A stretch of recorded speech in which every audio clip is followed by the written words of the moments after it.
Salut à tous, on se retrouve pour une ouverture de colis de chez Helicontex. C'est parti.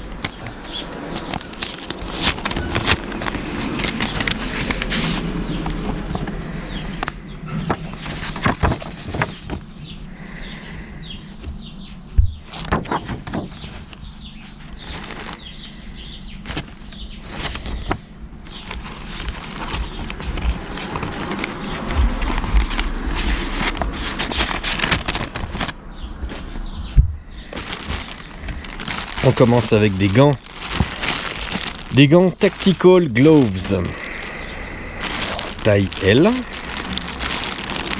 des gants qui sont épais, des gants qui sont vraiment solides.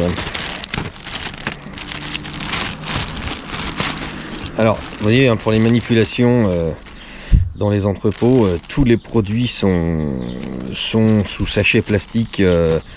J'ai envie de dire d'origine. Moi j'ai toujours tout reçu comme ça chez Helicontex, hein. Tout est déjà emballé dans un premier sachet, ce qui permet à un revendeur de remettre en rayon directement comme ça le produit en fait, hein, avec son son petit crochet là. Et les produits sont emballés vraiment bien. Ils arrivent, ils sont absolument nickel. Alors ces Tactical Gloves, voilà, ça c'est vraiment des gants qui sont j'ai envie de dire lourds, c'est-à-dire que ce que je veux vous dire c'est qu'ils sont vraiment très solides, ils sont épais, ils sont pas faits pour aller délicatement se gratter le nez. Par contre manipuler du grillage, des ferrailles, des treuils, des choses comme ça, vous avez des renforts vraiment hallucinants, du cuir à l'intérieur, renforts sur les doigts qui sont les plus sollicités, et quand je dis renfort c'est aussi vraiment de l'antidérapant.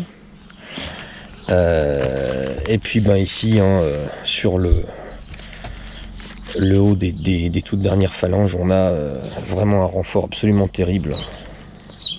Voilà, Heavy Duty, c'est Impact Heavy Duty Tactical Gloves, c'est le nom de ces gants. Vraiment joli produit, peut-être pas à porter toute la journée en plein été, mais en tout cas très beau produit. On va rester dans les gants parce que ça c'est la suite. Qu'est-ce que j'ai pris comme taille large pour cela?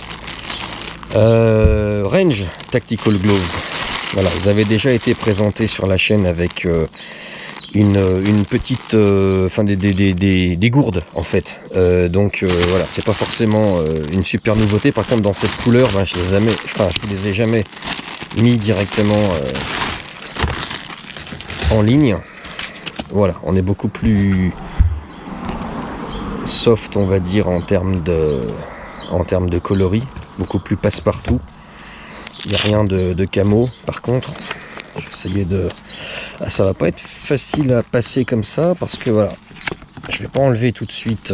C'est pas pour les revendre hein, que j'enlève pas les étiquettes, mais c'est que ceux-là, je vais les conserver un petit peu sans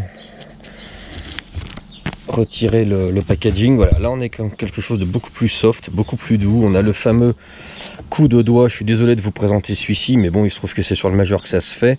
En fait, vous avez un petit insert de tissu qui est compatible en fait avec tout ce qui va être appareil digital, c'est-à-dire que vous pouvez déverrouiller votre téléphone avec ça. Quand je dis déverrouiller, c'est pas avec l'empreinte, hein. Vous allez pouvoir utiliser un écran tactile. Voilà. Faut être plus précis, mais vous n'allez pas pouvoir déverrouiller, il reconnaîtra évidemment pas votre empreinte, il faut pas non plus pousser. Voilà, le pouce également est doté de ce matériau. Et puis ce que je trouve vraiment bien, moi c'est ici l'éponge, hein, parce que pour le front ou un petit peu de sueur qui coule à gauche, à droite, vous épongez, c'est vraiment bien fait. Super léger, vous avez à la limite pas vraiment l'impression de porter des gants, quoi. Voilà, c'est Vraiment très très bon produit. Voilà. Et j'avais rappelé sur la petite présentation qui avait été faite avec la bouteille, j'avais rappelé que le prix était très légèrement majoré si vous optiez pour des coloris un peu camo, parce que le camouflage en fait est déposé, donc il faut contribuer à rémunérer les gens qui ont déposé par brevet la couleur du camouflage. On retrouve des Tactical Gloves Impact, mais ça c'est une autre taille un petit peu plus petite. Voilà, je crois qu'on a fini avec les gants. On va continuer avec ce qui va bientôt être une habitude ici, c'est que quand on parle de gants, on parle de bouteilles. Je sais pas pourquoi, en fait, il n'y en a absolument aucun rapport, mais c'est comme ça. Ici, on a les dernières... Alors, attendez, je vais tourner un peu la caméra, parce que on rate des trucs depuis tout à l'heure. Ça, c'est du 1 litre, si je dis pas de bêtises, toujours en 100 BPA. Je sais pas si vous arrivez à voir en fait qu'on a la contenance ici. C'est compliqué, j'ai le soleil vraiment qui... Voilà, vous avez 1 litre, et puis ensuite vous avez la graduation. Alors, peut-être qu'à travers le carton, vous allez voir un petit peu ce qui est écrit, c'est pas évident.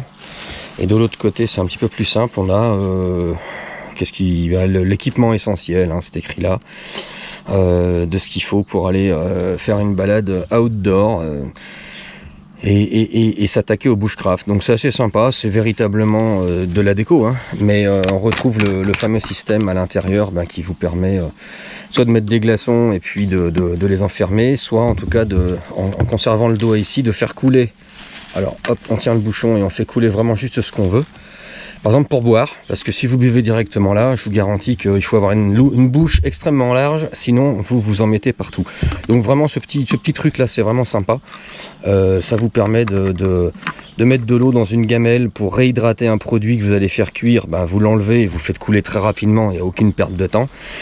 Si vous voulez boire, au moins vous en foutez pas de partout, parce qu'à un moment donné, quand on a compris que l'eau était quelque chose de précieux, on joue pas avec, j'allais dire, n'importe comment. C'est assez logique. Allez, une petite bouteille, je la pose là. Sa copine, qui elle a un petit design un peu différent, c'est-à-dire qu'on va retrouver toujours les graduations ici pour avoir une idée, alors en onces, ce qu'ils appellent les oses, aux États-Unis ou de manière anglo-saxonne en règle générale, et puis vous avez les millilitres, voilà, donc j'espère que vous voyez à peu près ce qui est écrit. Je suis pas sûr, parce que avec le retour que j'ai, je vois absolument pas, mais croyez-moi, il y a approximativement moitié c'est moitié, c'est pas compliqué, puis après c'est à la proportion. La déco cette fois-ci, ce sont des nœuds, les nœuds essentiels d'après Helicontex, qui sont les nœuds qu'on peut utiliser le plus souvent ou avoir à utiliser. C'est sympa comme déco, et puis pour le coup c'est une déco qui peut vous être utile parce qu'elle vous montre de manière assez simple les différents nœuds. Alors ils ont des noms anglais, mais je crois qu'on peut retrouver quand même voilà, donc vraiment sympa. Vraiment sympa.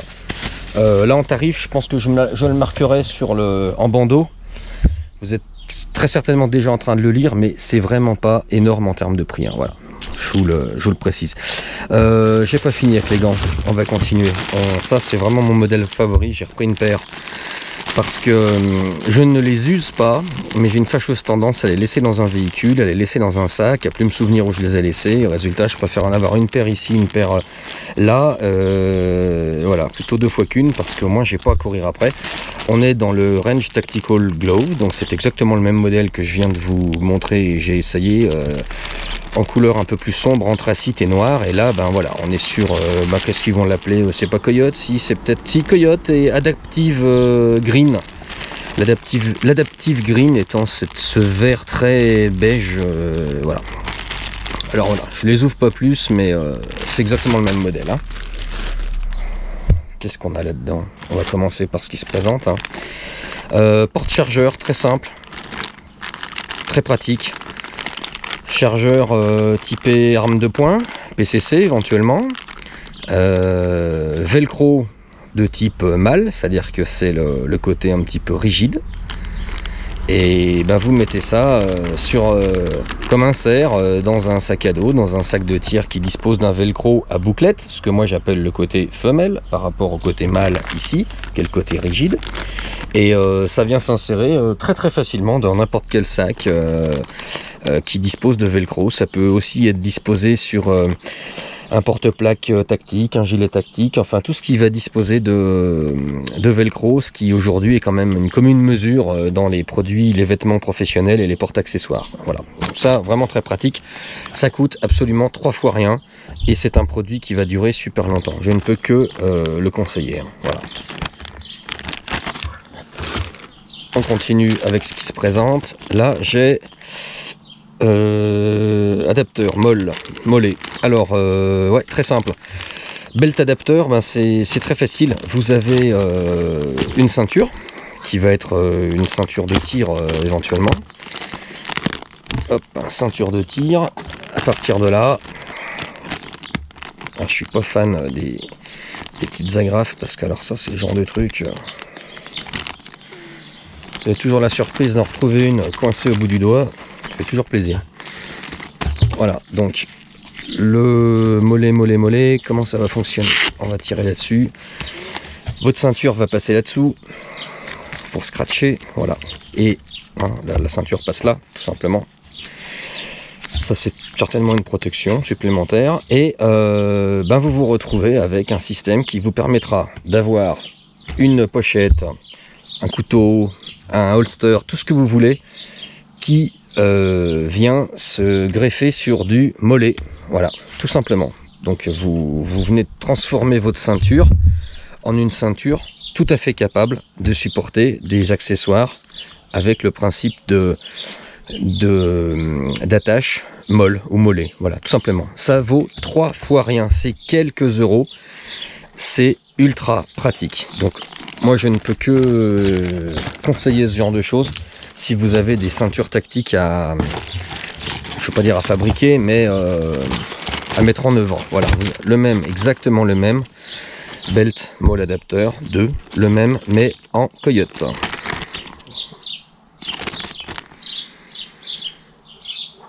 Coyote, c'est là. Voilà, la même chose. Allez, on continue dans les petits holster. Holster noir. On va l'ouvrir pour que vous puissiez le découvrir.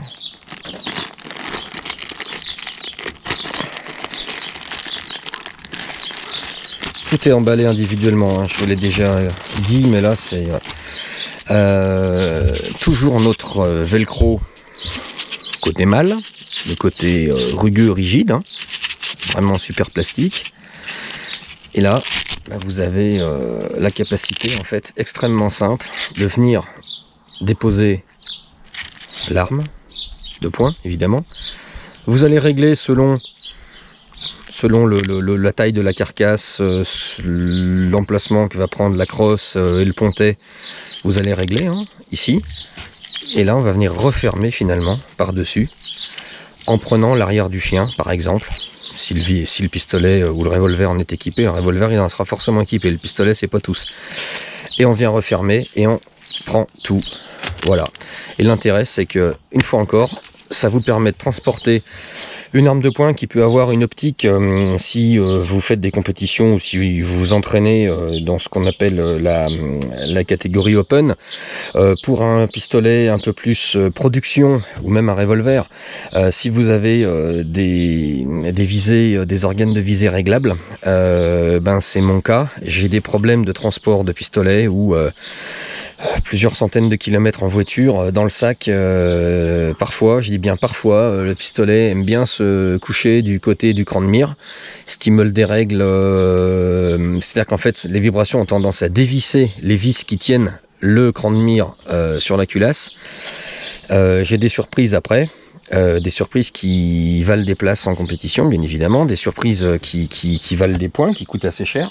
J'espère qu'avec ce système collé dans le sac de tir, grâce au système de velcro, l'arme se baladera pas. C'est une erreur complètement débile, qui coûte pas très cher, parce que ça c'est quand même pas très cher, mais c'est voilà, le but c'est de pouvoir réparer cette erreur, parce que c'est inadmissible, je vous assure. Vous avez fait des bornes et des bornes, la veille vous étiez dans un stand, vous avez réglé votre arme et le lendemain ça tire plus pareil, c'est vraiment pas la bonne surprise quoi. Donc voilà, c'est un peu pour réparer tout ça. Donc ça c'est un premier en noir, et en toute logique on va lui trouver une place par là. On doit avoir son pote en gris. Parce qu'il se trouve que j'ai un sac gris. Et je voulais que les choses soient un petit peu coordonnées. Voilà, gris c'est Shadow Grey ici. Voilà. Alors là, on va continuer avec... Qu'est-ce que je vais avoir ici? Ah oui, ça c'est un petit sac. Ah bah tiens, je voulais l'essayer, ouais, ça tombe bien. C'est un sac de chez Licontex qui s'appelle un peu la poubelle. Donc je vais vous l'ouvrir tout de suite, hein, et puis je reviens vous voir.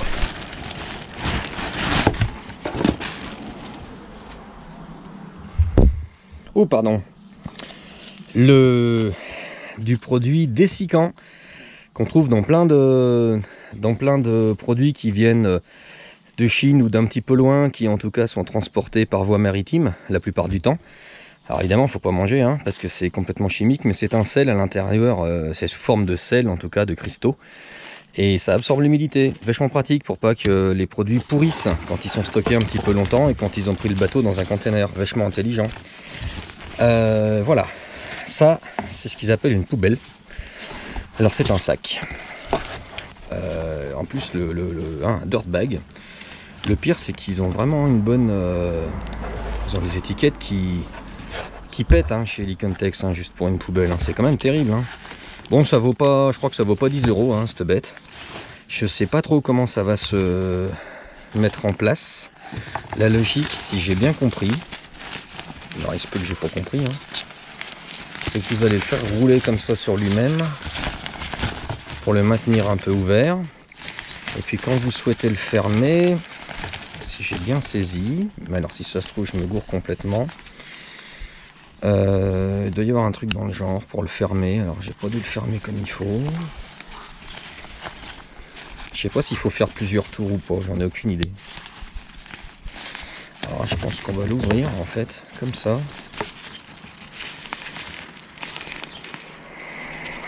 C'est peut-être un plus ça, non?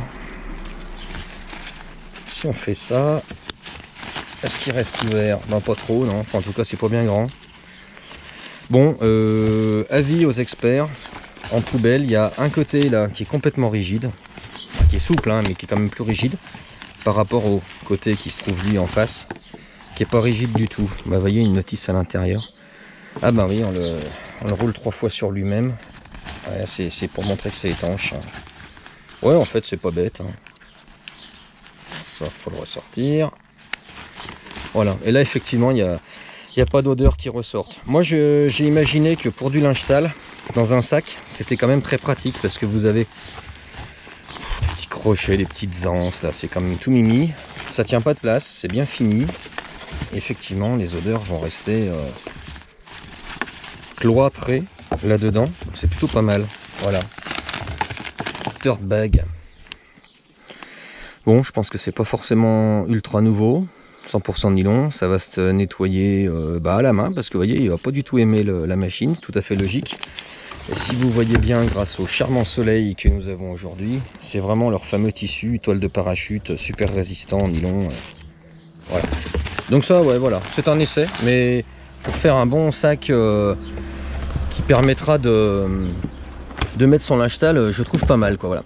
On va bientôt terminer. J'ai 3 catégories de produits encore dans ce carton. Un couteau Morakniv que tout le monde connaît, je pense, cette marque. Hein.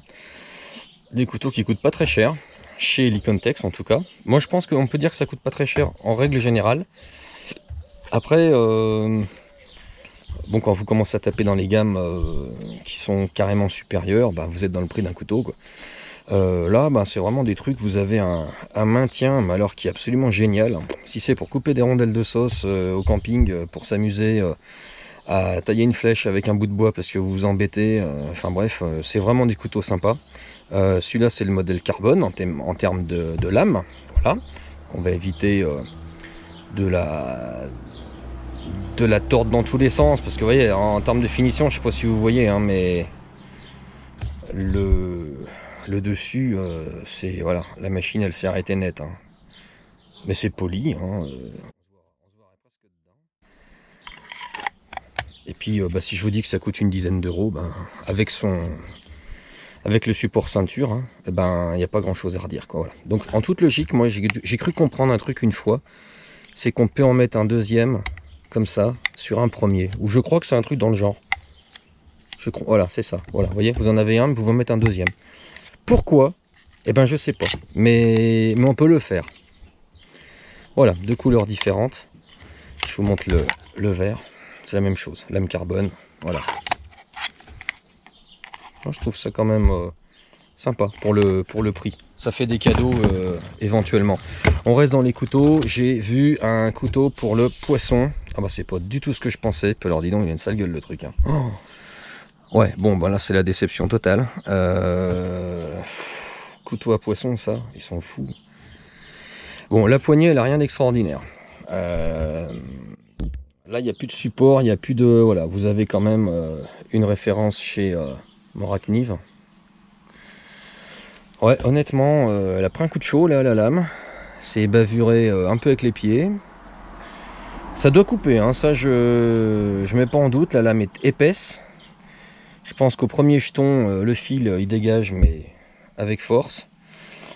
Bon, je pensais que c'était un couteau pour le poisson. Il va falloir qu'on voit un peu à réviser la traduction, parce que c'est quand même pas la classe. Mais bon, c'est ça, d'essayer des produits. Hein. Allez, on met de côté. On va continuer avec la suite de ce qui va être un petit peu... quand je dis camping, il faut pas mal le prendre, ceux qui font du bushcraft. Hein. C'est le produit moi, qui vraiment m'intéresse, c'est... Hop, c'est pour... oh ben, il a sa petite housse, alors là je suis impressionné. Hein. Le couvercle, vraiment sympa. Couvercle, parce que ça peut être quand même très chaud. Ouais, il s'agit d'un grand mug en fait. Vous allez pouvoir me dire que c'est une casserole aussi, vous auriez pas tort. Hein. Ça peut faire casserole. Le truc que je trouve assez sympa avec ce produit-là, c'est que vous allez pouvoir le poser sur le feu. Moi, si j'ai bien suivi, soit c'est en inox, soit c'est une finition qui permet de le poser sur le feu, quoi qu'il en soit. Hop, on fait bouillir de l'eau. Et alors, le grand intérêt, il faut que je retrouve ma petite bouteille qui est là. Vous voyez, hop, j'ai pris celle où il y a des nœuds. On va lui enlever son étiquette. Voilà. En toute logique, pour ranger l'un dans l'autre, c'est quand même super pratique. Parce que là, on a de la place pour mettre une bouteille. On a forcément la place pour mettre un petit peu plus large. Voilà, donc la bouteille, vous la rangez là-dedans. Votre couvercle, vous le mettez ailleurs, c'est pas un souci, vous le posez par-dessus. Ça fait un ensemble qui perd pas trop de place avec de l'air qui est pas perdu, quoi. Donc je trouve ça vraiment très bien. Voilà. Vingtaine d'euros, si je dis pas de sottises. Très belle finition. Voilà, et la bouteille, vous la connaissez. Hop, il n'y a plus qu'à ranger. Allez, dernière famille de produits. Là, c'est ce qu'on appelle les paracordes. Alors la paracorde, initialement, c'était quand même une corde typiquement militaire qui était extrêmement résistante pour un diamètre tout fin et qui permettait, entre autres, de faire des suspentes de parachute les plus légères possibles, mais alors évidemment avec une notion de sécurité extrêmement présente, puisque pour un parachute, on imagine bien qu'on ne va pas utiliser de la ficelle à rôti comme on pourrait le faire dans une cuisine. C'est long à remettre ce truc, hein, je suis désolé. J'essayais pas de broder en même temps, mais voilà, au moins c'est rangé. La paracorde, hop, voici. Moi j'aime bien quand c'est marqué Made in USA, comme c'est le cas, parce que la paracorde elle peut très bien être fabriquée ailleurs, seulement elle n'aura pas du tout la même résistance. Là on est sur une corde en diamètre, j'ai essayé de regarder ce que je peux lire, mais c'est pas évident. Moi j'ai envie de vous dire 5 mm, voilà. 100 pieds, divisé à peu près par 3, ça vous donne 30 mètres, hein, c'est ça. Et puis on est en camo, c'est ce qui est assez marrant, c'est US Woodland, hein, elle est en camo forêt américaine. Donc ça c'est marrant. Là on en a une autre qui est sur une paracorde 125 kg de résistance. Celle-ci, je vous ai pas dit, 550, on est pratiquement sur le double, presque 250 kg. On est en 30 mètres également. Par contre, celle-ci, elle va être beaucoup plus fine. Vous voyez, voilà. Là, si on fait 3 mm, je pense que c'est un maximum. Et puis, j'ai également pris de la corde qui, en toute logique, mais là, je pense que c'est un peu plus... je sais pas, c'est à voir si c'est du gadget ou pas, mais elle est censée se voir dans la nuit, voilà. Voilà. avec des toutes petites qui font que quelques millimètres de diamètre, mais qui vous servent au camping. Voilà, c'était le unboxing du moment. Allez, merci à tous, j'espère que ça s'est bien passé pour vous, ça se passera bien. Très bon grand week-end, et puis on est prudent pour le déconfinement et la suite. Hein. Allez, salut, merci.